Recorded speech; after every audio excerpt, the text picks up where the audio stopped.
Welcome everyone to episode 138 of the CEN Nutrition Podcast with your host Bryan and Peter today. And today's podcast is on the very important question, does CEN Oil heat up my horse? How are you, Peter? Bryan, I'm very well. It's almost like asking me, is one shot of vodka going to make me blind drunk? Well, it is the festive season, and we did have our Christmas party the other day too. I can tell our listeners it was more than one shot of vodka.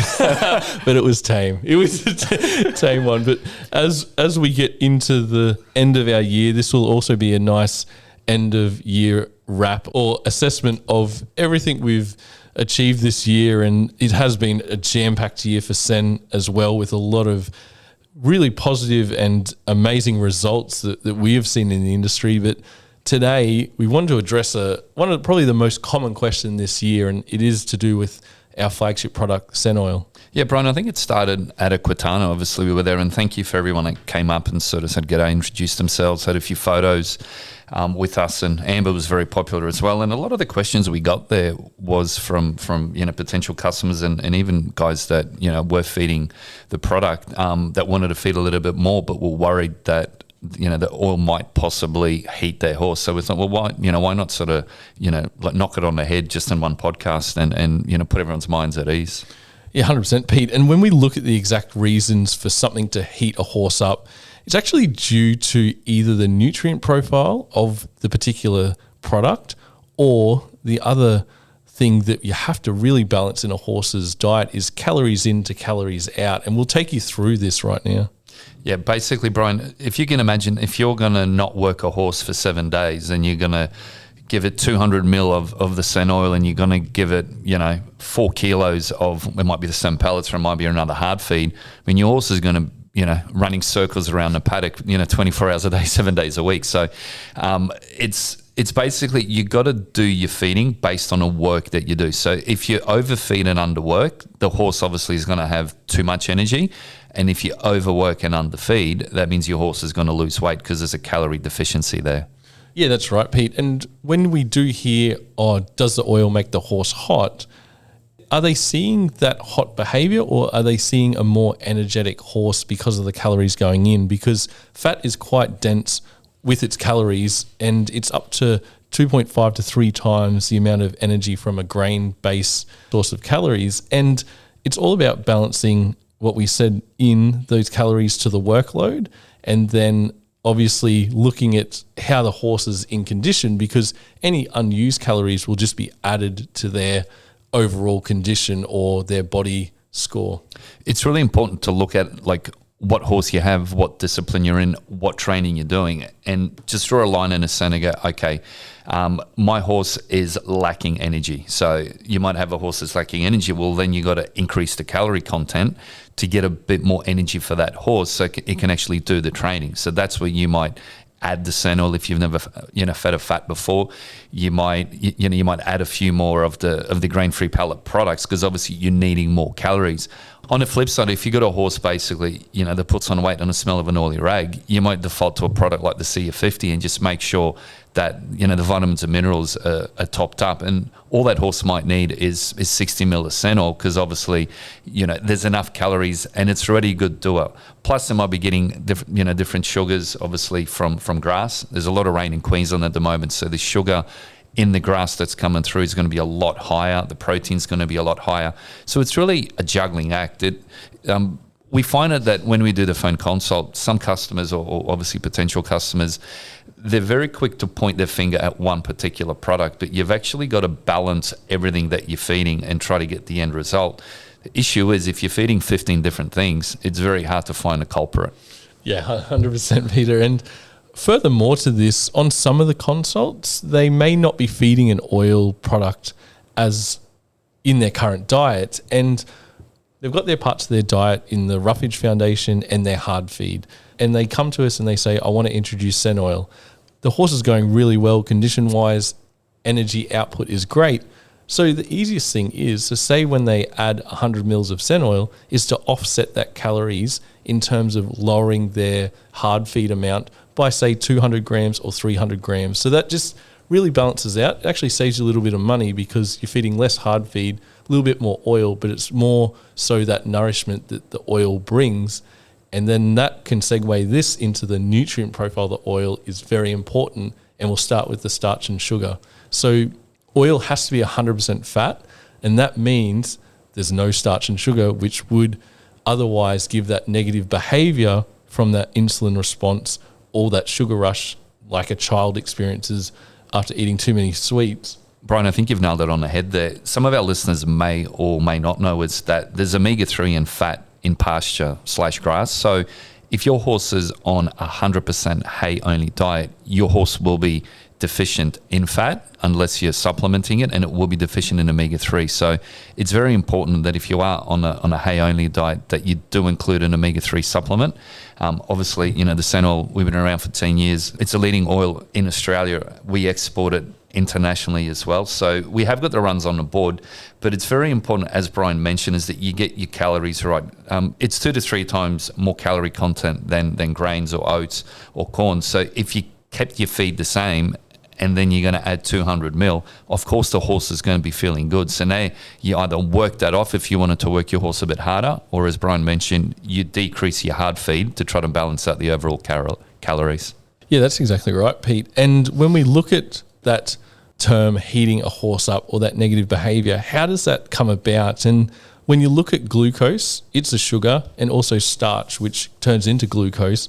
They both cross the blood-brain barrier. So we'll get a little bit scientific now and just take you through the exact reasons why your horse might be excited on sugar and starch. So horses that consume this really associate with an increased amount of dopamine production, so that feel-good hormone. It's like us watching a movie, grabbing a chocolate, getting that really nice sugar rush and feeling good anyway, and then we just crash in a heap an hour later.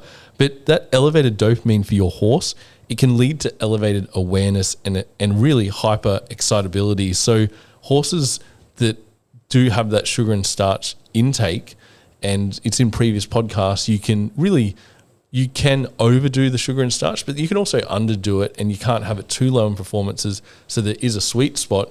But when we look at CEN Oil, it contains no sugar and starch. So that therefore makes a definition that it does not heat up horses. Yeah, Bryan, that's absolutely really well explained. And the hardest part is to get the balance right. And that's why we do offer the free diet consults, because we can actually analyze exactly, your horse, what your goals are, what you're competing in. Is it coming from a 6-month spell and it's, first time in work for 6 months? I mean, that's going to be a totally different diet to a horse that's been out spelling for a month and it's going to start doing, endurance events or 160 kilometers in the next 2-3 months. So this is why that sort of white glove service that myself and Bryan and Nicole offer too is paramount, because you're not flying blind. And look, you can read the back of the bag with our bag and obviously other feed companies, but you're still going to be flying blind, because you got to get the calories right for the work, and then you got to make sure that you've got the glycogen stores stocked up, make sure you've got the right amount of protein. As I mentioned previously, especially in Queensland, there's so much rain around that it's going to be very hard even for us to try to balance a diet, because the protein and the sugar coming through, once this rain stops and it's going to get 35, 40 degrees, it is going to be through the roof. So there's going to be a lot of horses that are going to be very excitable. As you say that, it just starts raining heavily here, and that humidity is ridiculous. And when we look at our diet consults that do come in, I think every week I've had a discussion with a horse owner, and they've said maybe it is the spring grass that sent the horse a little bit loopy after looking at their whole diet, because when you look at that forage component, it is over 85% of the whole thing. It can't be that 2% intake of oil or 2% intake of another supplement that's going to send them loopy when you've got 85% of their forage full of sugar and starch, absolutely going crazy during the spring. Yeah, look, an example I'd like to give, and I think I had one or two, ladies ask me at Equitana, and they sort of said, look, I gave, my horse that's 600 kilos, 30 mil of CEN Oil, and, it sent him loopy. And I'm sort of going like, well, 30 mil is like a shot of vodka for me, and I'm about 90 kilos. So, I mean, I'm going to feel good after the first shot, but I'm not going to be tipsy. So what I'm trying to to explain is, as Bryan mentioned, is you've got to look at the sugar and starch in your pasture. You got to look at what else are you feeding. It's almost scientifically impossible for 30 mil of oil to set a 600 kilogram horse off. It's almost like us taking two multivitamin tablets and then, I don't know, getting a head spin. It's just the weight to ratio is so low that it's almost scientifically impossible. Yeah, 100%, Peter. You'd have to give a huge calorie load, and it'd have to be higher in sugar and starch to really see it. And you would see it, say, if you overdid a grain portion like corn or oats, but for a fat source, and a really healthy fat source, and this is what we're going to lead into now, is not all oils are the same. Traditionally fed oils like the vegetable oils, corn, soy, canola, their omega profiles are actually not natural to a horse, with the horse growing up on that fresh pasture, which is higher in omega-3 than omega-6. The other issue is most of them are rancid, and this rancidity, or they call it oxidation, can cause chronic health problems within the horse. Yeah, Brian, look, there's a few, obviously, copycats that have sort of popped up and, going around saying they've got the same as, like same oil as CEN, but cheaper. Look, it's very hard for the consumer because there's a lot of noise, and obviously, they've got to trust us or they've got to trust someone else. But the easiest thing for the consumers to ask for, whether they're getting it from the copycats or they're getting it from a local store that's promoting some of these copycats, is just ask them whether their oil is manufactured in a HACCP or GMP warehouse. And what that means is, when you've got HACCP certification and you've got GMP certification, we get audited every year. And what that audit means is basically that the auditor comes through, looks at our whole supply chain, looks at where our oil is coming from, obviously looks at our paperwork for testing, make sure that we're ticking all the boxes to comply with the HACCP and GMP certification. And that's a worldwide certification. That's not just an Australian thing. So basically, if you're the consumer and you're looking, okay, well, I'm going to save $5 or I'm going to save $6, well, are these other guys cutting corners if they can't provide you a HACCP or a GMP certification? And they should be able to email these to you. We have our certifications up on our website.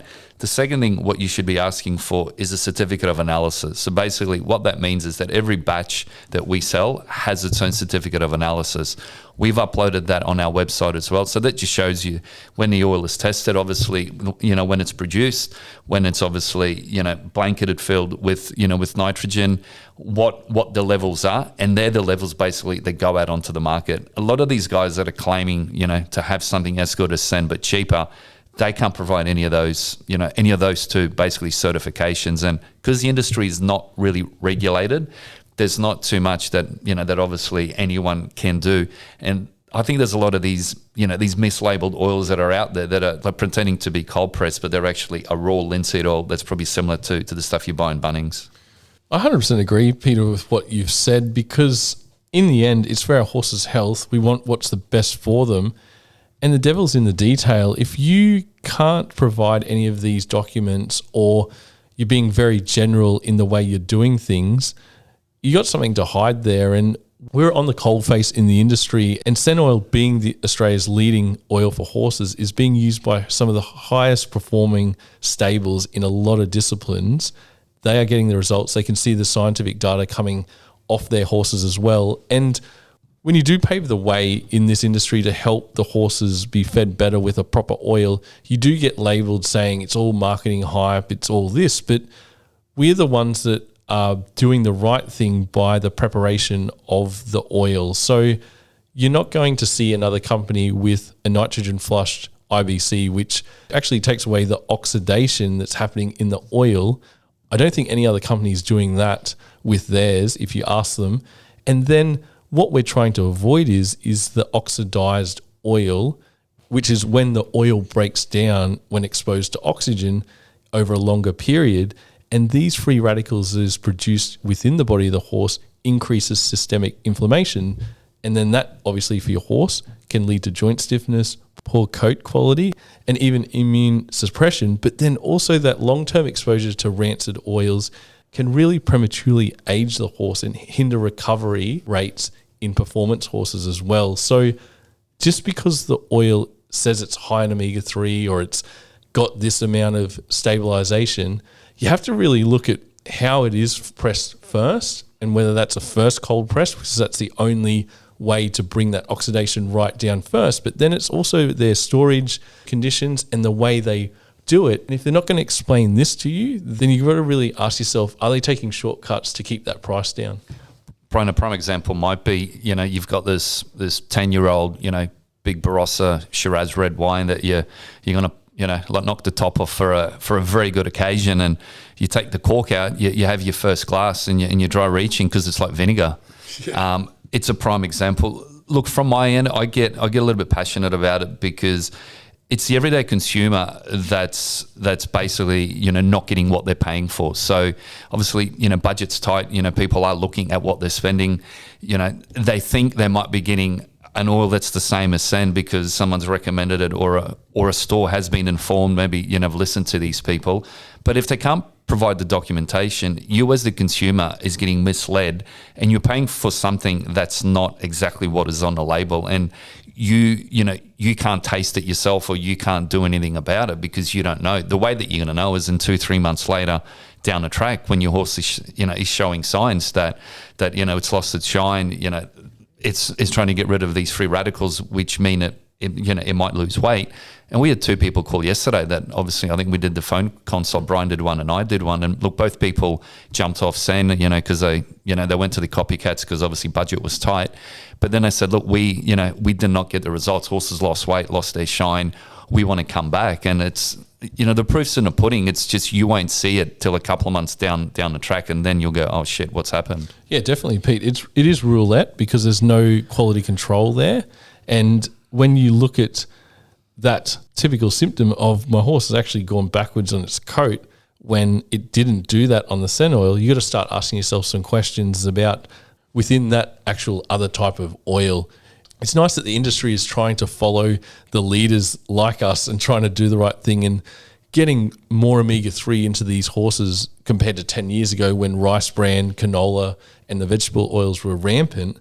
But it's not just the omega-3. It is actually the oxidation as well that is very, very crucial, particularly for performance horses, because if you feed them an oxidized oil, they're actually shortcutting the recovery times and the recovery rate because the antioxidants are being used to mop up the free radicals from the oil instead of being used for the muscle recovery in that horse. And we're doing this time and time again for a lot of leading stables in every discipline, including the endurance community, because they're getting these issues in their muscles, including tying up, and we're preventing it with a better diet overall, not just in the oil, but also our feed. And when you balance it right with the sufficient roughage, it's very simple and very effective. Yeah, Brian just mentioned a critical point, the feed as well. So we're one of the only companies that don't put an oil through our feed. A lot of them put the oil in through A, as a binder to try to get the pellet to bind, but B, for the marketing gimmick that, we've got oil in our pellet, you don't need to feed an oil like the CEN oil. The issue is it's already oxidized and it's already rancid. And if it's a canola oil or a soy or a corn, it's rancid, and it's full of omega-6s. So it's like a double whammy, basically. Yeah, that's well said, Pete. When we look at oxidized oils and digestive health, and then when we link it to our overall CEN mantra way of feeding, so keeping it simple, keeping that roughage as the primary source of calories coming in, but then balancing it up with raw, more pure ingredients, we're recognizing that there is a gut-brain axis within the horse. And when you have poor digestion, and that means you have an unbalanced diet, not enough roughage, not enough fiber, and good quality sources of protein, this affects the neurotransmitters like dopamine and serotonin, and this actually leads to negative behavior, that irritability, and then that inconsistent performance. So the horse might perform well one time, but not the next time, and people start scratching their heads. It's because you're not supporting the horse's physiology with that gut-brain connection. Yeah, absolutely. I think I gave an example one time about obviously when you're using an oil to deep fry your chips or your fish. Well, you don't go, putting that oil over your salad. You sort of chuck it down the sink, and hopefully with warm water, because it will clog your pipes if it's with cold water.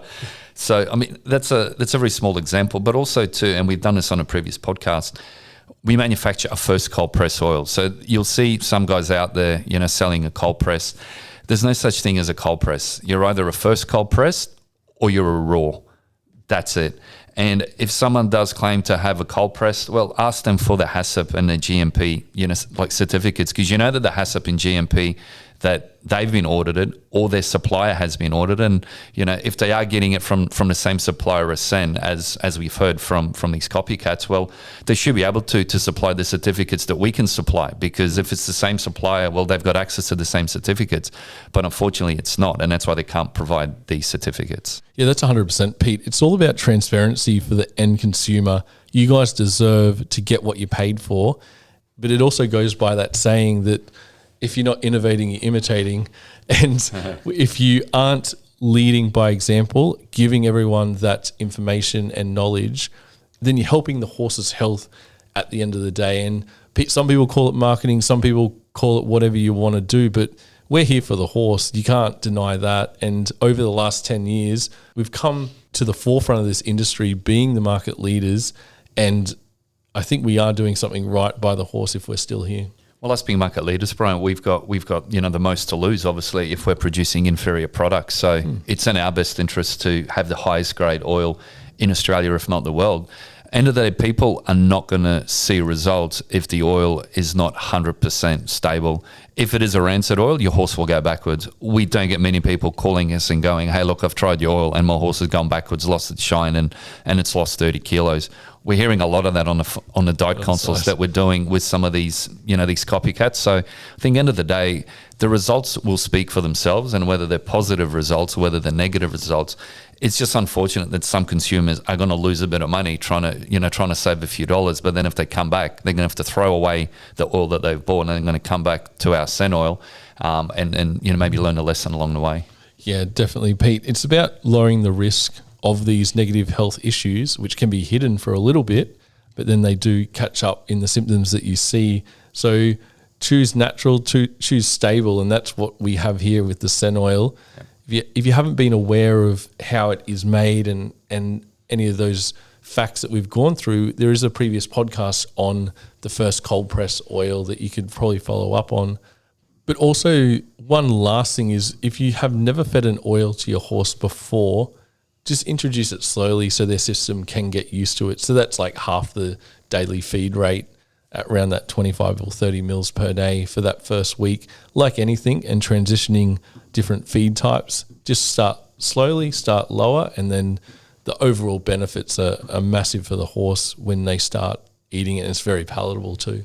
Yeah, so just in summary, the CEN Oil will not heat your horse, and it's all about the balance. You got to get the balance right. So one final example I'll give is if you've got an endurance horse that's training for 160 kilometre Tom Quilty, look, some of these horses are getting 300, 400 mil a day. Like, that's a lot of oil.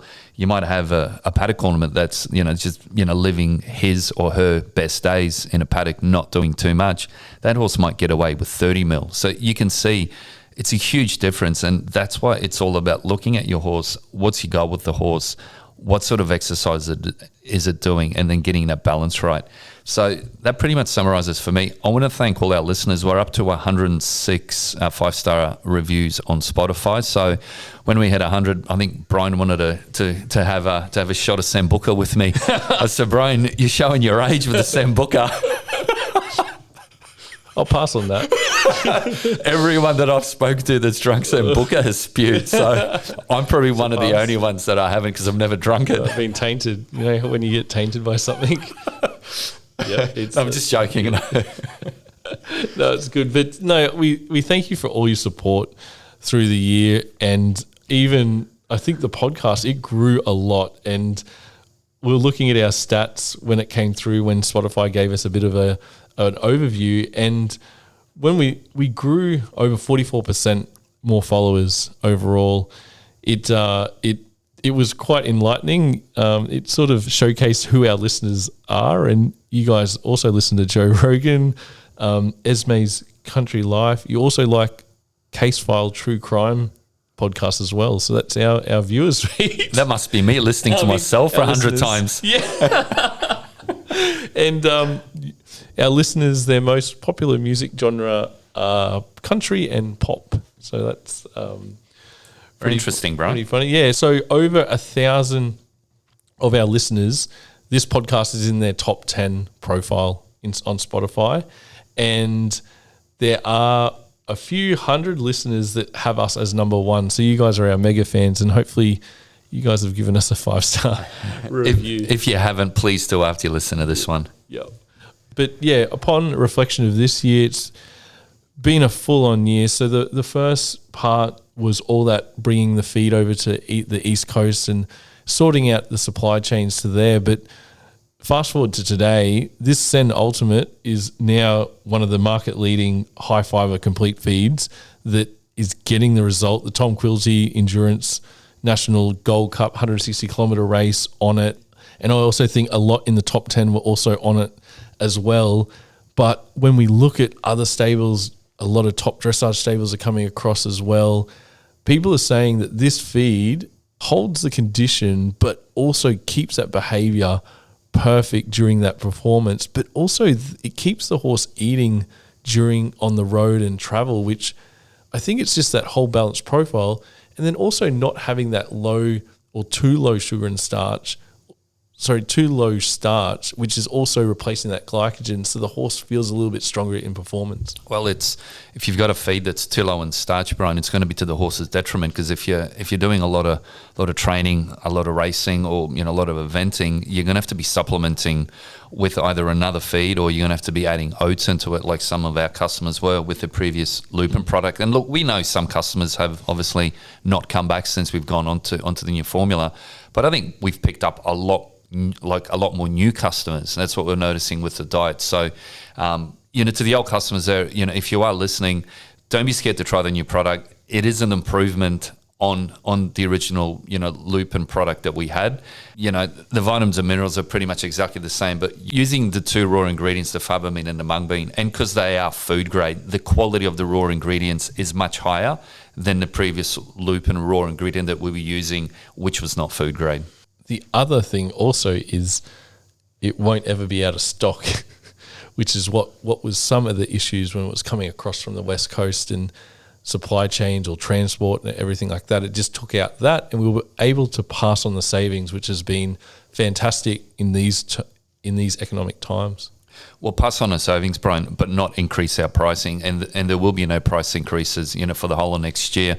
If we were still, obviously in the West with the Lupin product, I mean, look, that's sort of gone through the roof. We know one of the big companies have been out of stock with a particular product that was Lupin based, just because they can't get access to it. So there's nothing worse for the consumer feeding a particular product than having it out of stock for whatever amount of weeks, days, hopefully not years, because they wouldn't be using that product. But getting consistency for us is the key, and we've nailed it.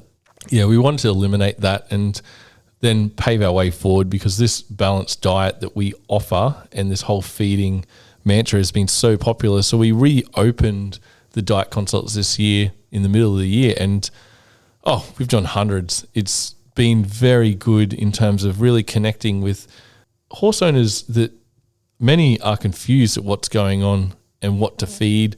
They want to shortcut that time, so they just want to jump on the phone, get told what to feed, and we get messages 2 or 3 weeks later saying it's the best thing I've ever done. I'm telling my friends. We're getting a lot of friend referrals. So if you are confused still about feeding, or you need to check your diet, we have that booking consult, which will be back available after our Christmas break. And we do finish up today, which is the 20th. We have a few dispatches over the holiday period. So if you do need some top-ups, it will still get out to you. And yeah, the diets will restart after the 6th of January next year. So Pete, to round this podcast out for 2024, let's go through our highlights or our most memorable moment of 2024.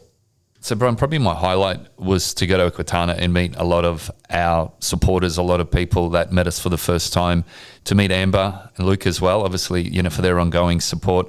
But also, I think we're very proud to have the grain-free ultimate, obviously, just simplifying again for the consumer. We had the Lupin pallet and the grain-free, which was a bit of a pain for some people. So unlike other guys that are asleep at the wheel, Brian and I listen to every comment, like everyone that gives us feedback. We don't necessarily take everything on board and do it, but we listen to a lot and they go, all right, well, if this is annoying our customers, what can we do to make ourselves better, if not the product. So meeting everyone at Equitana, having and improve the grain-free ultimate with you to make it a better product, and looking forward to next year to kick off in January full of energy. 100% agree, Peter. I can't go past Equitana. It was such a great collaboration experience with Project Hope, Tanya Kraus, Amber, even Ellie and Tim, Ellie Rose Equestrian on Instagram. It's just been such a great, another 2-year meetup and another connection with all our clients, getting that feedback. As Peter said, we're on the coalface. We don't just let our staff tell us what's going on. We want to see it ourselves, and we totally enjoy every minute talking to everyone and trying to help improve their horses' lives, but also their lives themselves. I think other performance highlights would have to be the Tom Quilty win. I was down there, we were in a cove in South Australia, and getting down in amongst it, even at the final vet check and the finish line of a CEN-powered horse winning the whole 160-kilometre event, having the exceptional heart rates and also the gut sounds. It just showed what a good balanced diet and good training on Jolene's part and riding on Emma's part was a very high goosebump moment and a pinch me moment, because we've done it again this year, and it's a testament to the product. It's a testament to the whole feeding mantra, but the CEN Oil and the CEN Grain-Free Ultimate would have to have been integral in the success, as Jolene and Emma have said, for that horse. And we've got a lot of other performance stables around Australia achieving big things with our products as well in the racing, endurance, dressage. Some don't like to be named because they want to keep it a secret, but there's a lot of top results coming out of horses that are powered on CEN. Yeah, absolutely, Brian. Guys, if you enjoyed this podcast, and you are a new listener, go through. There's 137 different ones for you to catch up on over the Christmas and New Year's break. If you did enjoy this one, please leave us a 5-star review. Spotify really hang on to those, obviously, and place us at the top of the list. I think last time Brian checked, we were still the number 1 horse podcast in Australia. Horse nutrition. So we want to maintain that as number 1. If you got any topics, let us know through our socials. If you're not in the CEN users group, please add yourself. It's over 4,500 active users there that are CEN users, people that want to learn more about CEN, that are interacting with the CEN community and asking questions. Yeah, and to round out, thanks for all the special guests that we've interviewed on this podcast. It's been a very good mix-up for the content, and to keep everyone's eyes wide open on the road as they listen, as we get that feedback. But yeah, Peter and I can't thank you guys enough for all your support. We can't wait to reconnect again next year when we come back. And everyone, on behalf of the whole CEN team, have a Merry Christmas and a safe and happy New Year. Thanks, guys.